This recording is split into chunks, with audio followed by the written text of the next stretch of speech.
So there is a version of me that existed before I became his mom. She was talented, she was capable, she had ideas and dreams and a vision for what her life could look like.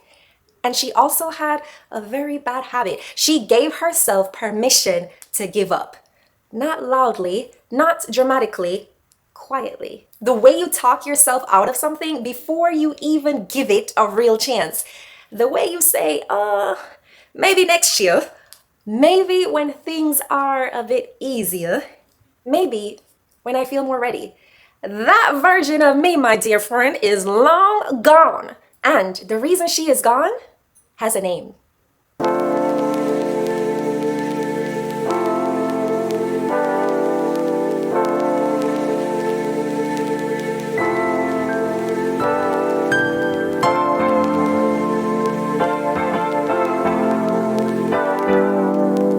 Hey guys, welcome back to the channel, and if you are new here, I am so glad you found this video. My name is Ellie and I create content at the intersection of three main things that make up my whole life right now, and that is motherhood, marriage, and building a business. Today's video is one of the most personal I have made. It is about how becoming a mother changed everything. Not just my schedule, not just my priorities, but the way in which I show up for myself. If that sounds like something you need to hear right now, then go ahead and hit subscribe because that is exactly what we do here. So let's get into it. So I want to talk about something that I do not think gets enough attention in motherhood content. We talk a lot about who we become after having a child, but not enough about who we were before and what parts of that person needed to change. Now, before I became a mother, I was someone who procrastinated in a very specific way. Not the kind of procrastination where you're lazy, the kind where you believe in what you're building. You genuinely believe in it, but something in you keeps pulling back, keeps finding reasons to wait, keeps saying the timing just isn't right. Someone is going to come along with a bigger opportunity, and then I'll really start. I kept waiting to be chosen by a client, by an opportunity, by a moment that felt certain enough to justify going all in. And what I was doing, without fully realizing it at the time, was protecting myself from discomfort of actually trying.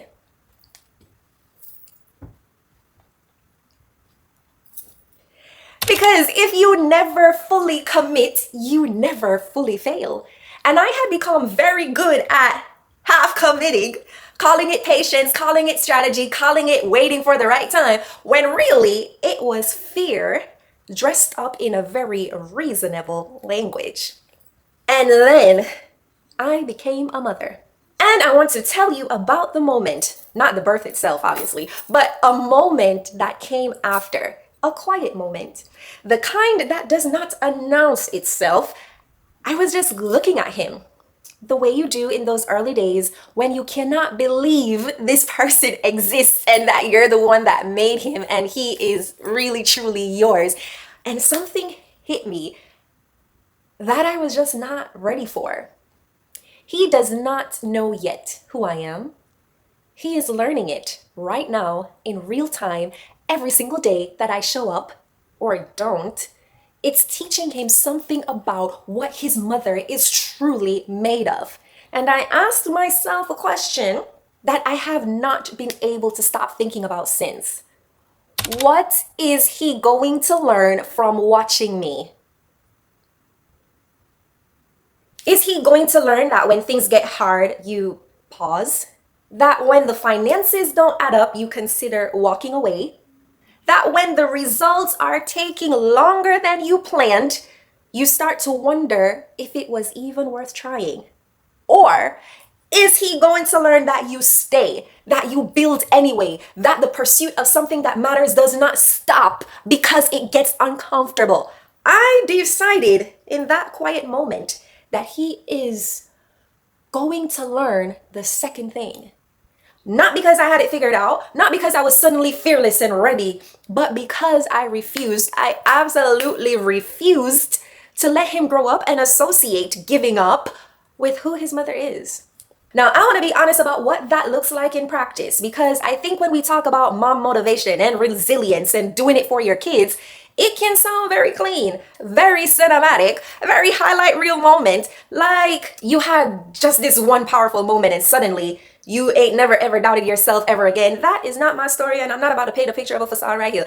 There are still days, on a regular, recurring days, when I look at what I am building and I feel the familiar pull of giving up, like the freelance work that is slower than I need it to be, the content that takes everything out of me to produce and curate, the moments where the effort and the outcome, it's just not matching up.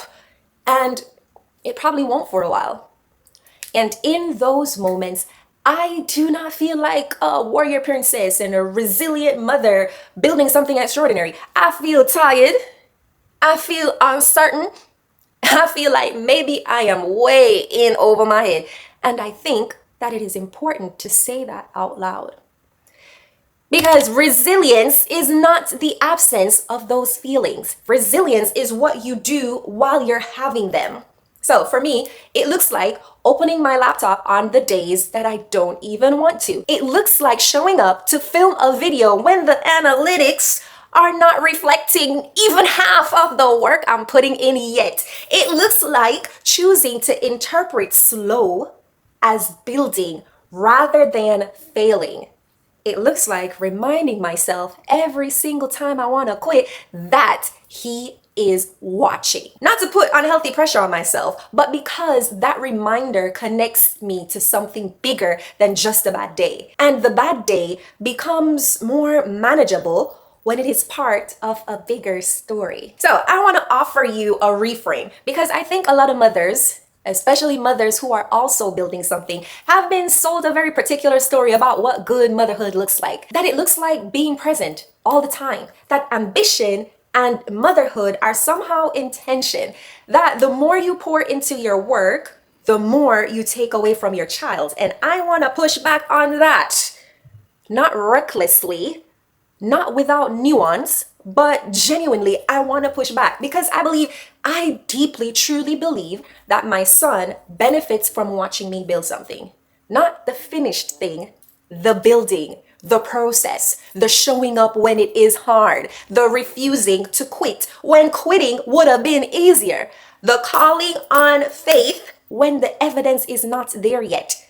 He is learning what a woman looks like when she believes in herself. He is learning what it means to pursue something that matters to you, even when nobody is giving you a standing ovation or a round of applause yet. He is learning in real time that his mother is someone who stays, someone who sticks it out to the end. And I think that is one of the greatest gifts that I can give him. Not a perfect mother, not a mother who has everything figured out, but a mother who is honest about the journey and keeps walking anyway. That is the example that I'm choosing to be. That is the mother that I am becoming. So I definitely want to speak directly now to someone who I think might be watching this. You are a mother and you are building something, or you want to be. And some days the two things feel like they are competing. Like the hours you give to your business are hours you're taking away from your kid. And some days you wonder if you should just put the dream on pause and come back to it when the kids are older, when it is easier, when the time is right. My light. I want to say something very, very clearly to you. The time is never going to be perfectly right. It's just never, ever going to happen where you have the perfectly right timing. And your children do not need you to put yourself on pause for them. They need you to show them what it looks like to be a whole person who pursues what they believe in.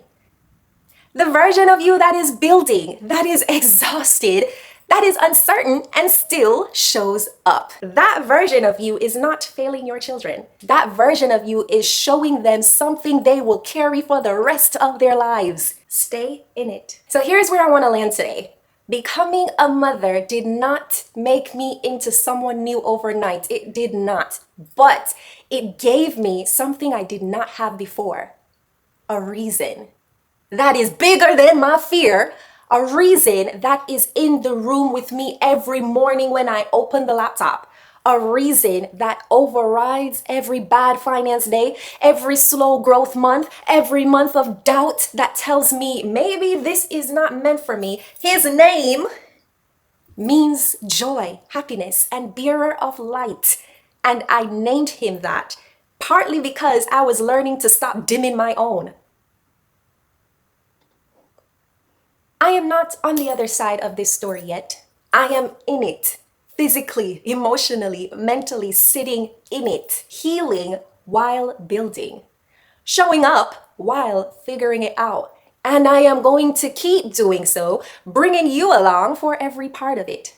Now, before you go, drop me a comment, meet me in the comment section below and tell me, what is the thing you keep giving yourself permission to quit? And what would it take for you to stay, for you to sit in it for a while? Now, you know, I read every single comment and I want to know where you are.